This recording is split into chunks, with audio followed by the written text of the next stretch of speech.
I have to process something kind of difficult. Call it a confession? I don't know if this is the right time or place, but I have to get this out. There's an unhealthy relationship in my life. It's complicated and it's conflicted. And the person who is really getting hurt ultimately is me. It makes me a hypocrite and a liar and a fraudulent version of the person I try to convince myself I am. Well, appropriate or not, I'm going to unpack the entire ugly, toxic, and shameful entanglement in this video. And if I lose friends, subs, whatever, so be it. At least I'll be a genuine version of myself that I can look at in the mirror without sobbing on the bathroom floor, curled up in fetal position, clutching a bottle of chocolate milk. Chocolate milk! And it didn't even come from a brown cow. Do you know why? Because it's junk. Yes, I admit it. I eat junk food and I'm not even sorry. I'm a freaking slob. And to make matters worse, I have this weird attraction to the junk food of Southeast Asia. Why? I don't know. Does it feel like an escape from my normal life? Does it make me more interesting? Is there something primal and primitive about mixing peanut butter and squid? I do not know.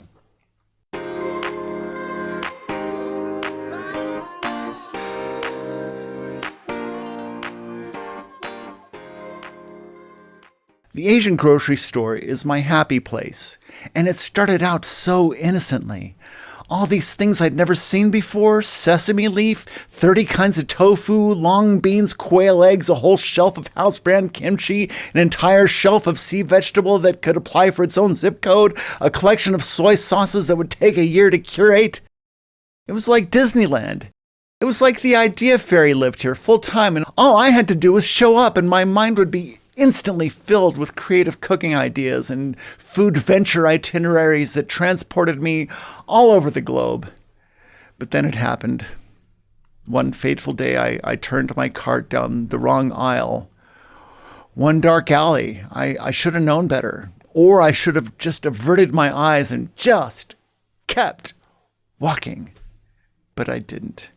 And before long, the allure of flavor combinations I would have never dreamt of were teasing the edges of my conscious mind. And how could I resist? I mean, curry-flavored Cheeto things? What? And it still wasn't too late. I could have kept walking. After all, you know and I know that this kind of food is absolute anathema to everything I profess. Everything that I have said with care to you, gentle viewer, because I really care. Don't eat processed junk. Don't eat unpronounceables. Eat real food from local producers. Yeah!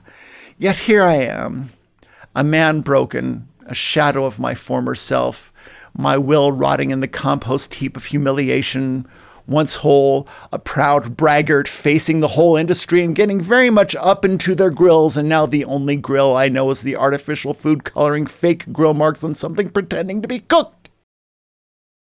I'm just hoping that by being really open with you, by baring my naked soul, that maybe I can find something that resembles healing. Or not. Because here's the thing. I don't believe in perfection. I believe in joy. If your perfect diet has you sobbing over your quinoa and kale, then it's not working. Post-ingestive wisdom dictates that you need to love what you eat, even if it's junk. I mean, I eat like 99.9% healthy food, and when I don't, I really don't. And nobody does junk food quite like Southeast Asia, so today's video is going to be Aron's Asian junk food haul. Now, quick disclaimer before I get anybody's hackles up. My DNA test says I'm about half Asian. And as an adoptee, I was raised by Midwesterners who thought that Le Choi packaged dinners were exotic. I have since found some of my biological relatives, but we really haven't parsed out our roots together. It looks like I'm very much a child of the Silk Road, and it turns out that they were trading a lot more than nutmeg for all those centuries, so the DNA says I'm part West Asian, part East Asian, part North African, Mongolian, Chinese, Korean, Japanese, Siberian, and a little bit of a lot of things. I once heard the term Mongolian, and I like that. So that might be why I'm willing to try things that are both sweet and fishy, maybe. Or maybe I'm just neophilic. I would have been one of the people who survived the shellfish famine of 115,000 BC. I mean, who knows? Okay, enough talking. I'm hungry. Let's look at these exotic, that's polite speak for weird, by the way. Let's look at some of these things. I'm going to start with the beverages because these are going to keep me awake. This one is a caramel macchiato. This one is Chuang Duang Saxi Saji, and it's got a picture of children on a rocket ship. That should tell you something. I mean, children on a rocket ship, it's got a lot of sugar, and it's going to make you be like you're on a rocket. So I think we know what this is about. Oh, great. The tab broke, so we can't say much about the quality of the packaging. So we'll go straight to the caramel macchiato. Oh, that's delicious. And it's very sweet, and it's very caffeinated. And there's absolutely nothing real tasting about that. There are a couple of things that I have to admit didn't last to the shoot. Okay, these are supposed to be like takoyaki flavor snacks, but if you've ever had actual takoyaki, you know, first of all, that they're these delicious little balls made from minced octopus meat, and you also know that they're one of life's greatest joys. Unfortunately, these don't have any octopus in them whatsoever, and they taste like it. It's I don't know what I would almost say it tastes like deep fried mayonnaise, but that would be an insult to deep fried mayonnaise. The only use for this that I could think of is if you were teaching English to somebody and they didn't know what nasty meant, you could give them this and they would know what nasty means for the rest of their lives. They would also be traumatized and you would have to pay for their therapy, so I don't recommend it. On the other hand, these chips, these nori flavored chips, I like them. They're like, if you took a Lay's potato chip and put a little strip of nori seaweed on them, and it's really good. These didn't make it to the video because I ate them all. Another potato chip that I ate all of, but I didn't like it really as much, are these sweet pea flavored potato chips. They're like little miniature Pringles, and they even came in a little plastic basket, which I don't love that. Again, the typical over packaging makes me kind of mad, but it does make sure that the chips arrive in perfect condition.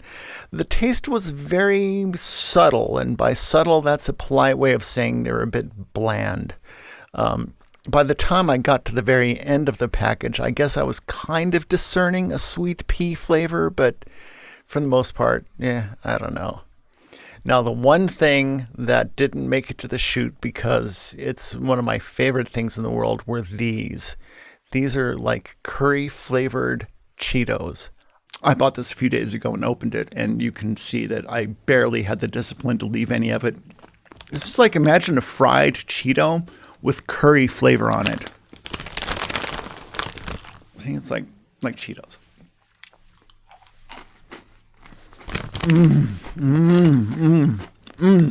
I want more of this. Curry corn snacks. If you can find these, get them and eat them and love them. Oh my God, I love this. Peanut butter squid. They have a whole peanut in them, and there's like sweet peanut butter in there. I don't know if it's real peanut butter, but a little bit of wasabi, and it's a straight up no for me. Even I can't handle that. Here's a fun fact for you. Lay's has more than 200 flavors of potato chips. I was talking a few videos ago in my interview with Matt Kennedy about glocalization, where the big international food industry players go into a market and tweak their offerings for local taste. Well, PepsiCo has turned that into an absolute art. If you just look at the lineup of Lay's and Cheetos, this particular one is called numb and spicy hot pot flavor. So if you know Chinese food at all, you know that that's Szechuan. It's the ma la from the Szechuan chili. So there's even a little picture of a Szechuan pot there. Let's give it a shot. That's good. It's, that's delicious. Good job, PepsiCo. Another offering from PepsiCo is some Cheetos. These are turkey drumstick flavored Cheetos. You can see Chester Cheeto there. He doesn't look like he's anywhere near Thanksgiving, but we're going to try turkey leg flavored Cheetos. Kinda. It reminds me of something else, not turkey. God, that reminds me of something. Maybe Cheetos. Anyway, I can't say that if you gave me a blind taste of this and said, what is this? I don't think I would pick turkey out of a lineup. Okay, this is tempura seaweed in a bag. So it literally is a piece of nori with some kind of breading on it.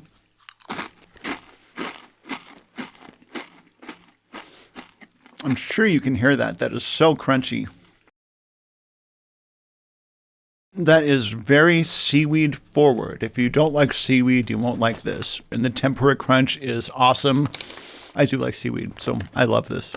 Okay, no Asian junk food binge would be complete without Pocky. And Pocky has so many different flavors. I was going to get either the banana or the matcha, and then my wife convinced me that we needed the almond crunch.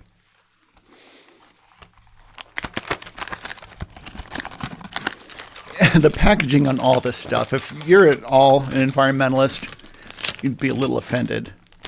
So you've got a bag in a bag, of course. Almond crunch Pocky. I have never met a Pocky I didn't love.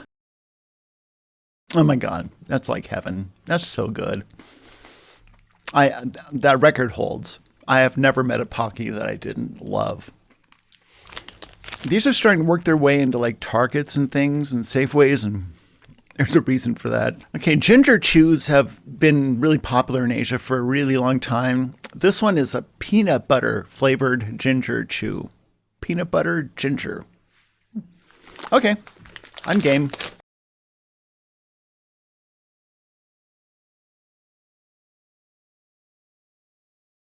Peanut butter ginger. That's a win. I'm going to say, yeah. Peanut butter ginger. It's good. I like it. I can see not everybody would like that, but I think it's awesome. This is green tea milk chewy candy matcha.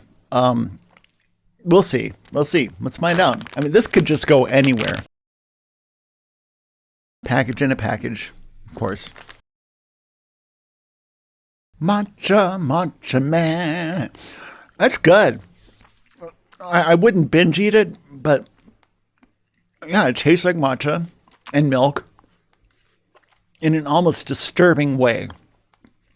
But it tastes like what it says it is. I'll give it that. I couldn't sit down and eat a whole package of these. That's just me. If you love matcha and you don't mind a lot of chemicals.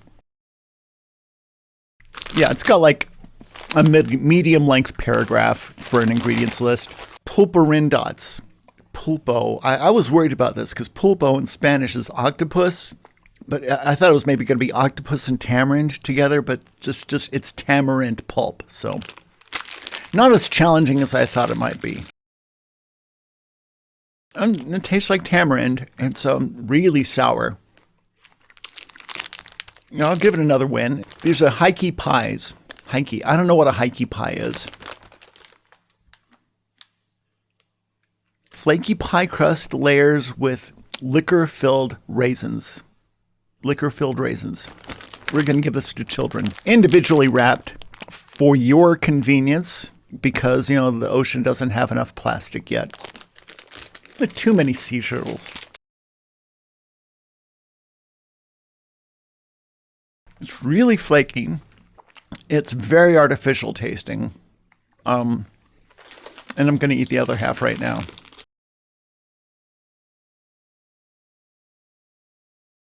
It's made with margarine, which is maybe one of the most notorious trans fats, so that's not healthy.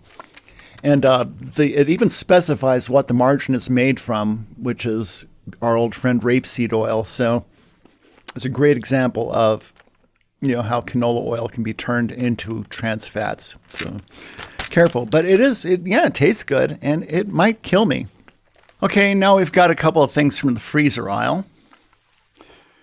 These are kimchi gyoza dumplings with shrimp, and the ingredients list is like a short novel, so not super healthy probably.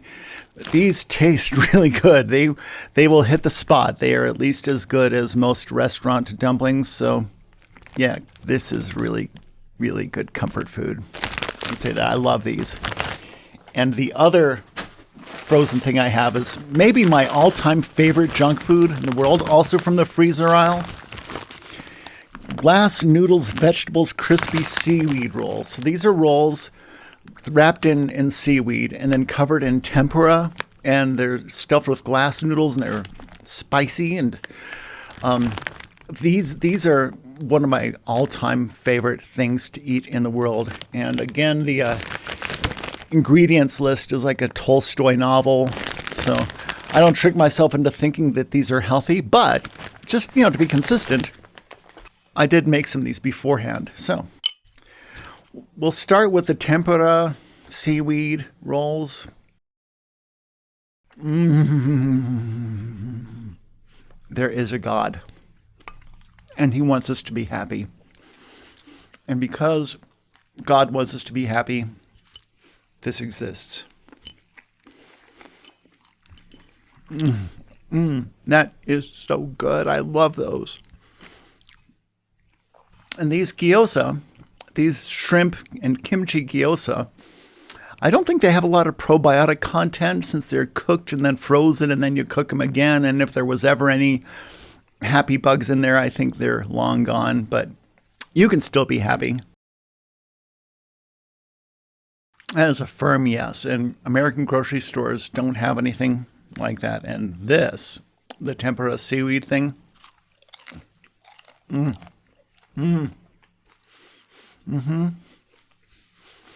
like a religious experience. So staying in the crunchy and seaweed and kimchi vein, I almost don't want to even use those words because I don't know that that's what I'm eating. But this is a crispy seaweed snack that is kimchi flavored. There's a plastic tray inside the bag, just like those Pringle things. And then you have your crispy seaweeds. They're ruffles shaped. They're ridges. They're ruffly.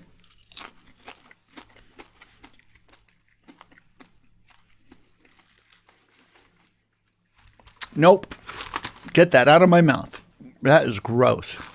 It's really sweet. We have found this holds the place for the worst food in the world right now. Yuck. And I like seaweed. Just so as not to shock my system, we will go to the cuttlefish snack. So this is supposedly squid-flavored little cracker things. There is nothing on the ingredients list that I can actually pronounce, but it does say minced cuttlefish and cuttlefish extract.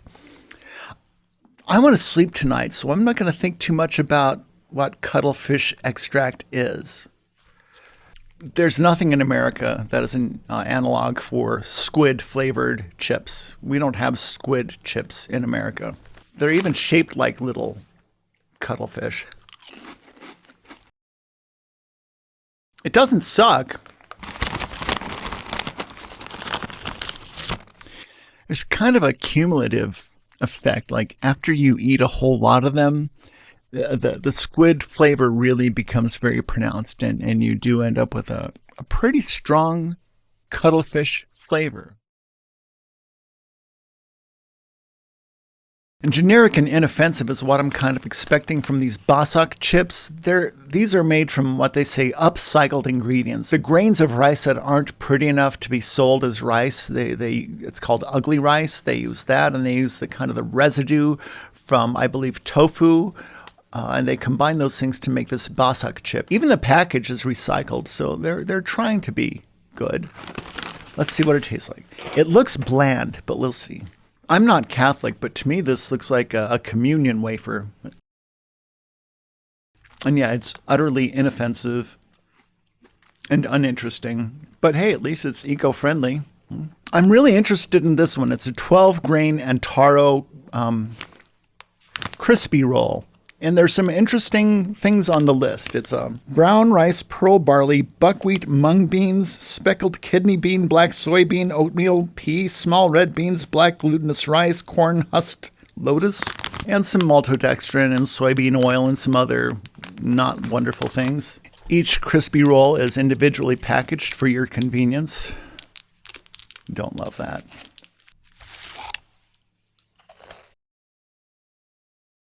You know what this tastes like? Absolutely nothing. Sort of like breakfast cereal, maybe. That is really bland. Lastly, we have some high chews. These aren't exactly exotic. In fact, okay, this one is peach flavored. Not that weird, but it's a little unique. But this one is yogurt flavored, a yogurt flavored chew. Let's start with that, yogurt flavored high chew. Individually wrapped for your convenience, of course.